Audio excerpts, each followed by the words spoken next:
السلام علیکم ویورز، میں ہوں ڈاکٹر عرفان علی۔ آپ دیکھ رہے ہیں میرا یوٹیوب چینل عرفان سیال۔ آج کا ہمارا ٹاپک ہے کامیاب گوٹ فارمنگ کے لیے سفارشات۔ چرائی کی اہمیت۔ مشاہدات بتاتے ہیں کہ چراگاہ میں چرنے والی بکریاں باڑوں میں رکھ کر پالی جانے والی بکریوں کی نسبت زیادہ فائدہ مند ثابت ہوتی ہیں۔ اس سلسلے میں ادارہ تحقیقات افزائش حیوانات بہادر نگر اکاڑا میں کیے گئے تجربہ کے مطابق چرائی پر پلنے والی ٹیڈی بکریوں کے ایک گروپ نے 3 ماہ کے دوران اپنے وزن میں اوسطاً 5.5 یعنی 5.5 کلو گرام فی بکری اضافہ کیا، جبکہ کھرلیوں میں وہی چارہ فراہم کرنے پر دوسرے گروپ نے اتنے ہی عرصے میں وزن میں صرف 900 گرام فی بکری وزن اضافہ کیا۔ ٹیڈی بکریاں چرائی کے دوران زیادہ فاصلہ طے کرنا پسند نہیں کرتی، اس لیے انہیں لمبا فاصلہ طے کرنے پر مجبور نہ کیا جائے۔ جنتر بطور چارہ۔ بکریاں جنتر کی پھلیاں اور پتے پسند کرتی ہیں۔ ادارہ تحقیقات افزائش حیوانات بہادر نگر میں کیے گئے ایک تجربے میں ٹیڈی بکریوں کو جنتر کھلا کر ان کے جسم کی بڑھوتری کا جائزہ لیا گیا۔ اس تجربے کی تکمیل کے لیے ایک ہی وزن کی 10 بکریوں اور 10 بکروں کو صبح 4 گھنٹے اور شام 3 گھنٹے کے لیے جنتر کے کھیتوں میں چرائی کے لیے چھوڑا گیا۔ اسی وزن کے 10 بکریوں اور 10 بکروں کو اتنے ہی وقت کے لیے ایسے کھیتوں میں چرایا گیا جہاں وافر مقدار میں گھاس، درختوں کے پتے اور مکئی کے موٹ موجود تھے۔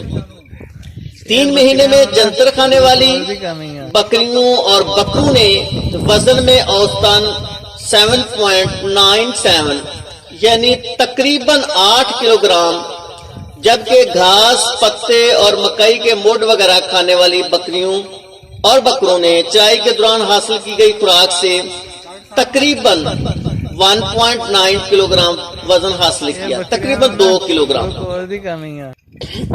سال کے کچھ حصوں میں چرائی کے لیے گھاس کم میسر آتی ہے اور مالک کے لیے یہ اندازہ لگانا مشکل ہوتا ہے کہ بکریوں نے چرائی سے اپنی ضرورت پوری کی یا نہیں۔ تجربے سے ظاہر ہو چکا ہے کہ بکری چرائی کے دوران دن میں جتنی خوراک کھاتی ہے، شام کو اس کا تیسرا حصہ اس کے معدے میں موجود ہوتا ہے۔ یہ جاننے کے لیے کہ بکری نے دن میں چرائی کے دوران کتنی خوراک کھائی، صبح چرائی بھیجنے سے پہلے چند بکریوں پر نشان لگا کر ان کا وزن کر لیں۔ مثلاً بکری کا صبح وزن 25 کلو گرام اور شام کو 26 کلو گرام ہو تو اس کا مطلب ہے کہ چرائی کے دوران 3 کلو گرام خوراک کھائی۔ ایسی صورت میں شام کے وقت باڑوں میں مزید سبز چارہ یا ونڈا فراہم کرنا چاہیے۔ نمبر 1، فارم پر موجود جانوروں کا ریکارڈ سائنسی بنیادوں پر رکھا جائے۔ نمبر 2، باڑے میں موسم کی شدت اور جنگلی جانوروں سے محفوظ بنائے جائیں۔ باڑے کے اندر چھتی ہوئی جگہ کم از کم 10 مربع فٹ اور کھلی جگہ 20 مربع فٹ فی ایکڑ رکھی جائے۔ نمبر 4، تجارتی فارم کے آغاز سے قبل ماہرین سے رابطہ کر کے ضروری معلومات حاصل کی جائیں۔ نمبر 5، جانوروں کی خرید سے پہلے ان کی خوراک اور معقول رہائش کا انتظام کیا جائے۔ نمبر 6، نئے خرید کیے گئے جانوروں کو 10 یوم تک کسی علیحدہ جگہ پر رکھیں اور بیمار جانور ریبٹ میں شامل نہ کریں۔ نمبر 7، نسل کشی کے لیے نسلی اعتبار سے بہترین بکرا استعمال کریں۔ نمبر 8،